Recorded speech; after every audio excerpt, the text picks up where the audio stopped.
ಬದುಕಿದ್ದವರಿಗೆ death certificate ಕೊಟ್ಟು ಎಡವಟ್ಟು ಮಾಡಿದ್ದಾರೆ. ಪತ್ನಿ ಬದಲು ಪತಿಗೆ ಮರಣ ಪ್ರಮಾಣ ಪತ್ರವನ್ನ ಕೊಟ್ಟಿರುವಂತದ್ದು. ಬದುಕಿದ್ದವರಿಗೆ ಡೆತ್ ಸರ್ಟಿಫಿಕೇಟ್ ಎಡವಟ್ಟಾಗಿದೆ. ಇಲ್ಲಿ ಬದುಕಿದ್ದವರಿಗೆನೇ ಡೆತ್ ಸರ್ಟಿಫಿಕೇಟ್ ಕೊಟ್ಬಿಟ್ಟಿದ್ದಾರೆ. ಪತ್ನಿ ಬದಲು ಪತಿಗೆ ಮರಣ ಪ್ರಮಾಣ ಪತ್ರವನ್ನ ಕೊಟ್ಟಿದ್ದಾರೆ. ಹಾವೇರಿ ಜಿಲ್ಲೆ ರಟ್ಟಿಹಳ್ಳಿ ತಾಲೂಕಿನ ಶಿರಗುಂಬಿ ಗ್ರಾಮದ ಪಿಡಿಒ ಎಡವಟ್ಟಿಗೆ ಕಂಗಾಲಾದ ರೈತ ಬೋಪೇಗೌಡ ಗುಬ್ಬಿ ಎಂಬ ವ್ಯಕ್ತಿಗೆ ಮರಣ ಪ್ರಮಾಣ ಪತ್ರವನ್ನ ಕೊಟ್ಟಿದ್ದಾರೆ. ಮೆಕ್ಕೆಜೋಳ ಮಾರಲು ಖರೀದಿ ಕೇಂದ್ರಕ್ಕೆ ಹೋಗಿದ್ದಂಥ ರೈತ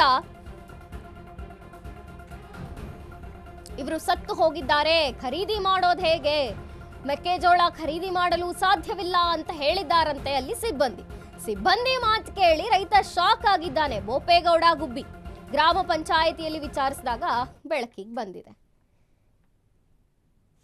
ಕರ್ನಾಟಕದಲ್ಲಿ ಸರ್ಕಾರ ಯಾವ ರೀತಿ ಆಡಳಿತ ಮಾಡ್ತಿದೆ ಅನ್ನೋದಕ್ಕೆ ಇದೊಂದು ಬಹಳ ದೊಡ್ಡ ಜೀವಂತ ಉದಾಹರಣೆ.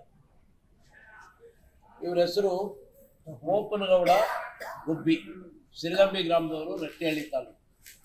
ಇವರು ಅವರ ಶ್ರೀಮತಿಯವರು ತೀರ್ಕೊಂಡಿದ್ರು ಅಂತ ಹೇಳಿ ಅವರ ಮರಣ ದಾಖಲೆ ಕೊಡಬೇಕು ಅಂತ ಒಂದು ಪತ್ರವನ್ನ ತಹಸೀಲ್ದಾರ್ ಕಚೇರಿ ಕೊಡ್ತಾರೆ. ಆದರೆ ದುರದೃಷ್ಟವಶಾತ್ ಈ ಸರ್ಕಾರ ಯಾವುದಪ್ಪ ಇದು ತಾಲೂಕು ರಟ್ಟಿಹಳ್ಳಿ ತಾಲೂಕು ಸಿರಗಂಬಿ ತಹಸೀಲ್ದಾರ್ ಆಫೀಸಿಂದ ಅವರ ಹೆಂಡತಿ ಮರಣದ ಬಗ್ಗೆ ಪತ್ರ ಕೇಳಿದ್ರೆ ಬೋಪನಗೌಡರು ಮರಣ ಪತ್ರ ಕೊಟ್ಟಿದ್ದಾರೆ, ಮರಣ ಪತ್ರ ದಾಖಲೆಯನ್ನು ಕೊಟ್ಟಿದ್ದಾರೆ. ಇದು ಎಂಥ ದುರ್ದೈವ. ಅವರ ಹೆಂಡತಿ ಮರಣ ಪತ್ರವನ್ನ ಕೇಳಿದ್ರೆ ಗಂಡ ಯಾರು ಕೇಳಿದರೆ ಅವ್ರಿಗೆ ಅವ್ರ ಮರಣದ ಪತ್ರವನ್ನ ಕೊಟ್ಟಂತ ಹೇಯ ಕೃತ್ಯ, ನಾಚಿಕೆಗೇಡಿನ ಸಂಗತಿ ಈ ಸರ್ಕಾರದಲ್ಲಿ ಆಗಿದೆ. ಇವತ್ತು ಅವರ FID ರದ್ದಾಗಿದೆ, ಅವರ ರೇಷನ್ ಕಾರ್ಡ್ ರದ್ದಾಗಿದೆ. ಇದೆಲ್ಲದಕ್ಕಿಂತ ಹೆಚ್ಚಾಗಿ ಬದುಕಿದ್ದಂತ ಮನುಷ್ಯನನ್ನ ಸಾಯಿಸಿದಂತ ತಾಲೂಕು ಕಚೇರಿಯ